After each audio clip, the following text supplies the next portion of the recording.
Tumetoka katika hii impeachment ya Governor KAWIRA Mwangaza, na ningependa kwa heshima kubwa MCAs wachukue hii kama funzo.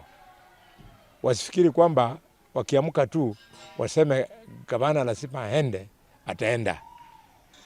They are not referring the matter to imbeciles.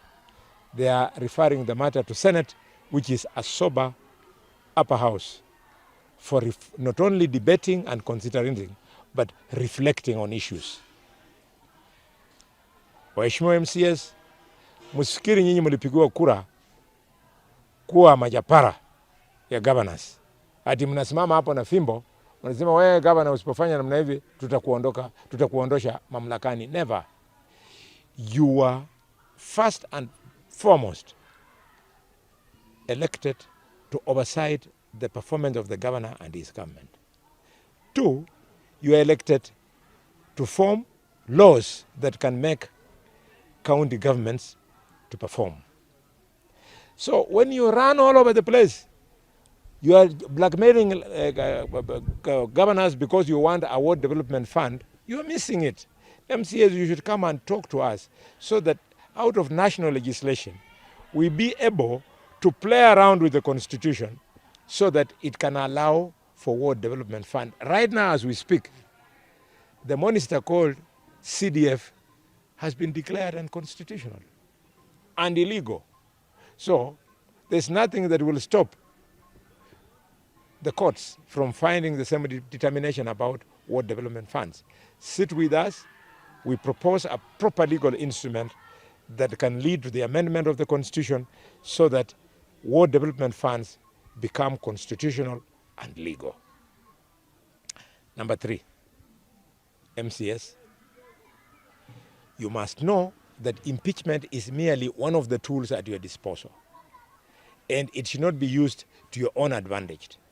We know in some of the cases, in fact, majority of the cases, MCS harass governors because they want to tease them for the governor to succumb and give them money. This we have decided as the Senate of the Republic of Kenya will not happen. We are going to protect governors from greedy MCS.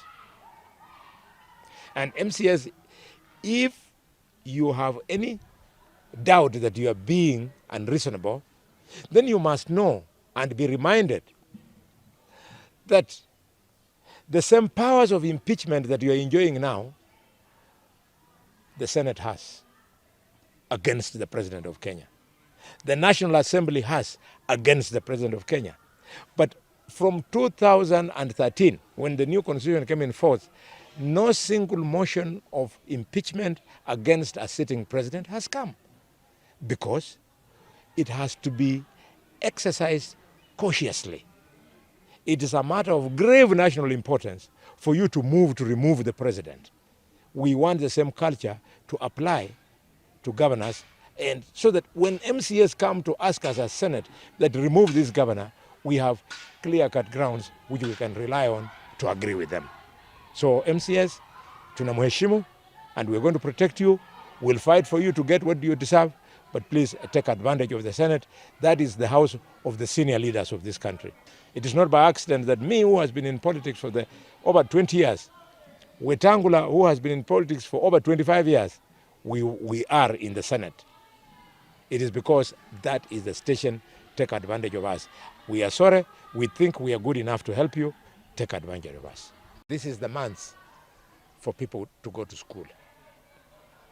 I want to appeal to Governor Barasa to avoid putting up a stage which looks like he is setting up voters against MCS. Currently, he's giving 2 million shillings zenye MCS wanastahili kutumia kufadhili masomo ya watoto katika ward. That is too little. We do not have a shortage of schools. We do not have a drought of students in any of our wards. So when you give 2 million shillings to the MCA of Idaho Central, Butoto Central, and Isuka Central, wards that are massive, you are telling him that if equity must play its part, each child should get between 600 and 800 shillings. Surely, if you give a bursary of that amount of money, how are you helping the child? I want to appeal to Governor Baraza that we have 60 wards, 60 only. And if you give each ward 10 million shillings, that is only 160 million for bursary. That is nothing compared to the size of the budget, compared to the shareable revenue that Baraza will be getting for the next 5 years. We want to see every ward getting a minimum of 10 million shillings for bursary so that watoto wetu wakae kwa shule wasome. And on the strength of this, I'm urging parents not to be attracted by the allure of boarding schools. Wewe ukipeleka day schools, and most of our schools are doing very well. You take a child in a boarding secondary school, be prepared to pay the school fees. But if you take him to a day school and we have 10 million shillings available, all our children will go through the school. Wale masenators wenye wamekuwa wakisema hii maneno, nimekuwa nikiwaona, nikiwasikiza, nikiwa nje ya seneti. Ukisoma katiba ya Kenya, Article 94, Article 95, and Article 96, and Article 97, there is no evidence that the National Assembly has got more powers than the Senate. So the senators wenye wamekuwa kiteta hii maneno ni wale wenye walikuwa na ndoto kwamba kwa sababu MPs walikuwa wana control CDF, ingekuwa bora kama wao vile kama senators wangekuwa na kitu yenye inafanana na CDF. If you ask me, CDF should go away completely. 2, senators should never be allowed to handle a county CDF-like structure. Instead, the government should put funds at the disposal of members of parliament and at the disposal of senators yenye wanaweza tumia kufanya oversight. Tuwe na oversight fund for Senate na oversight fund for the National Assembly. So that when the member of parliament a member of parliament for Lurambi wants to oversight the government, he has at his disposal capacity to help him rely on reports from professionals to audit ongoing government projects and programs in his constituency. But when you ask an MP to start building toilets and building schools, he is now behaving as if he's part of the executive. This is what is making it difficult, and because the bad manners were allowed on MPs, now senators who don't want to focus on their work are saying, we wish also the bad manners were extended to us.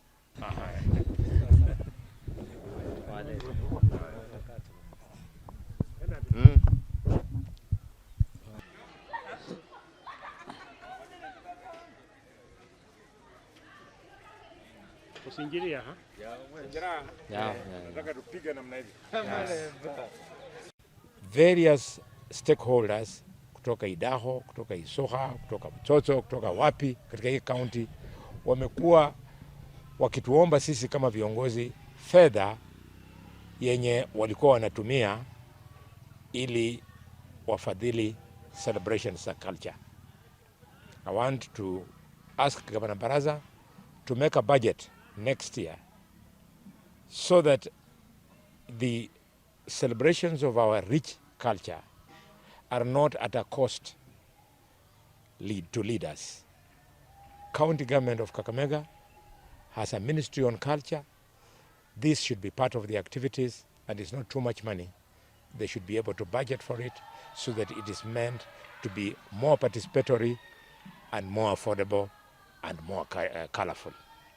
This business of Luya counties having separate cultural days is furtherance of the elusive Luya unity.